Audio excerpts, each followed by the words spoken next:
Assalamualaikum warahmatullahi wabarakatuh. Nama saya Andra Dona Kusuma. Jadi hari ini kita akan membahas tentang materi agama yang judulnya urgensi agama Islam ya.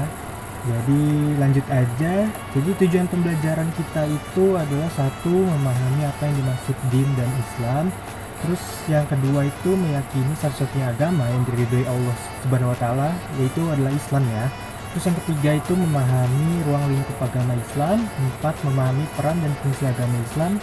5. Memahami hakikat dinul Islam. 6. Memahami konsep Islam kafah. 7. Memahami interkoneksi pilar Islam. Dan yang ke-8 siap menjadi pelopor umat Islam yang menyatukan antara iman, Islam dan ihsan. Yang ke-9 mampu mengaktualisasikan prinsip ajaran dan akhlak Islam dalam kehidupan sehari-hari. Nah, pertama-tama kita bahas din al-Islam. Apa sih din al-Islam itu? Din al-Islam merupakan tatanan hidup ciptaan Allah untuk mengatur segenap aktivitas manusia di dunia, baik aktivitas lahir maupun batin. Nah, aturan-aturan itu ada 3 ya guys ya. Aturan yang pertama itu adalah aturan tentang tata keyakinan yang disebut akidah. Yang kedua itu adalah aturan tentang tata cara beribadah yang disebut syariah ibadah.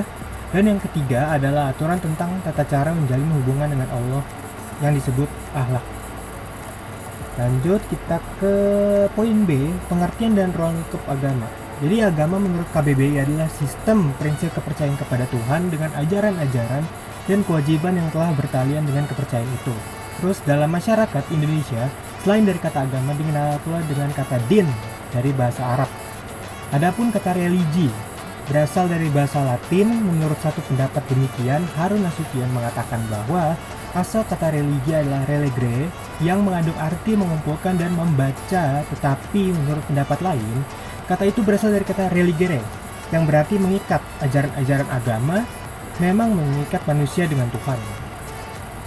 Nah, ada lagi nih dari segi istilah yang dikemukakan oleh Elizabeth K. Nottingham dalam bukunya Agama dan Masyarakat, berpendapat bahwa agama adalah gejala yang begitu sering terdapat di mana-mana sehingga sedikit membantu usaha-usaha kita untuk menjual abstraksi ilmiah. Nah, berdasarkan uraian di atas, kita dapat mengambil suatu kesimpulan bahwa agama adalah ajaran yang berasal dari Tuhan atau hasil renungan manusia yang terkandung dalam kitab suci yang turun-temurun diwariskan oleh suatu generasi ke generasi lainnya dengan tujuan untuk memberi tuntutan dan pedoman hidup bagi manusia agar mencapai kebahagiaan di dunia dan di akhirat. Itu loh. Terus poin C, kita ada fungsi agama.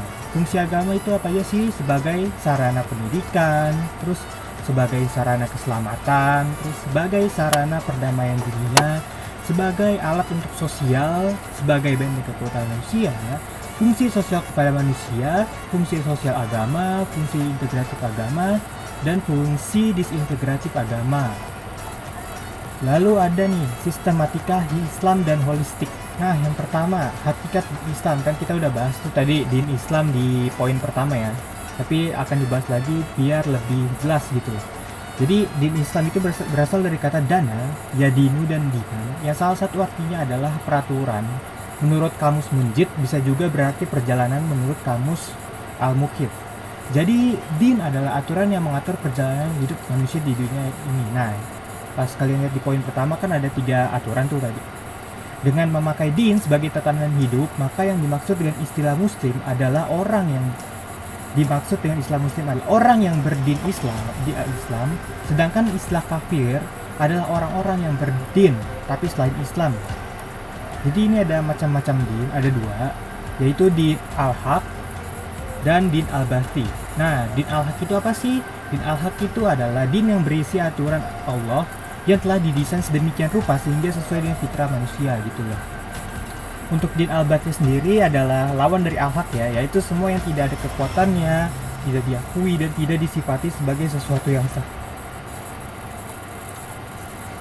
Lalu yang kedua kita bahas tentang pilar-pilar Islam. Jadi pilar-pilar Islam ada 2, yaitu akidah dan syariah. Jadi pilar pertama itu adalah akidah. Akidah itu apa sih? Secara bahasa itu ikatan yang terpatri di dalam hati ya guys ya. Terus dilihat dari sisi kedudukan dan esensinya, akidah merupakan fundamen agama yang sangat berperan sebagai motivator kita dan penentu nilai aktivitas, baik aktivitas lahir maupun batin. Nah, yang pilar kedua adalah syariah. secara umum syariah itu didefinisikan sebagai ketentuan Allah yang berkaitan dengan perbuatan subjek hukum berupa melakukan suatu perbuatan, memilih atau menentukan, guys ya.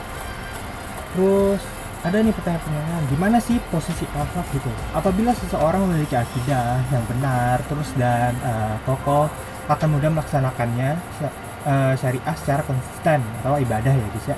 Yang selanjutnya dapat membuahkan akhlak. Akhlak apa sih? Akhlak meliputi perilaku manusia yang nampak maupun tak nampak ya guys ya.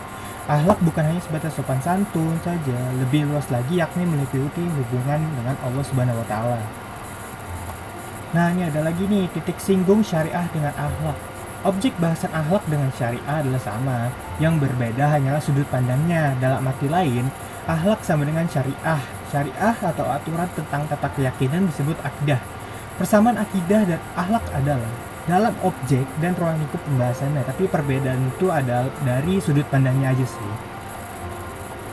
Oke, jadi dari pembahasan di atas itu saya mengambil referensi dari buku agama Islam, Pedoman Hidup dan Kehidupan yang ditulis langsung oleh Dr. Deden Syarif Hidayatullah, SAG MPDI. Nah, ini ada quotes bagi kalian semua ya. If you want to test someone's character, give him respect. If he has a good character, he will respect you more. If he has a bad character, he will think is the best of all. Jadi kalau kalian mau ngetes orang, kalau dia baik atau enggak, kasih dia respect aja coba. Kalau dia baik, pasti lu di respect balik gitu loh. Tapi kalau dia nggak baik, jadi respect kita tuh dianggap terbaik lah di segalanya gitu. Tapi dia nggak akan kasih respect balik ke kita gitu. Jadi sekian dulu pembahasan agama ya untuk hari ini tentang urgensi agama Islam. Saya Andra Delmar Kusuma.